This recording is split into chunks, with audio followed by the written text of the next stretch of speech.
Idineklara ng Malacanang ang April 22, 2025 bilang araw ng pambansang pagluluksa sa pagkamatay ng pambansang alagad ng sining para sa pelikula at broadcast arts na si Nora Cabaltera Villamayor o mas kilala bilang Nora Aunor. Batay sa Proclamation No. 870 na nilagdaan ni Pangulong Ferdinand R. Marcos Jr., kinilala ng pamahalaan ang malaking ambag ni Aunor sa sining at kultura ng bansa. Binigyan diin ang kanyang husay at dedikasyon bilang artista na nagtaas ng antas ng sining sa Pilipinas at inspirasyon sa maraming henerasyon ng mga aktor at manonood.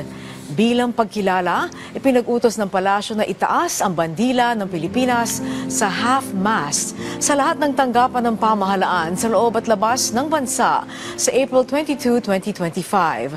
Naitalaga si Nora Aunor bilang pambansang alagad ng sining noong 2022 at kinikilala bilang isa sa pinakamaimpluwensyang artista sa kasaysayan ng pelikulang Pilipino.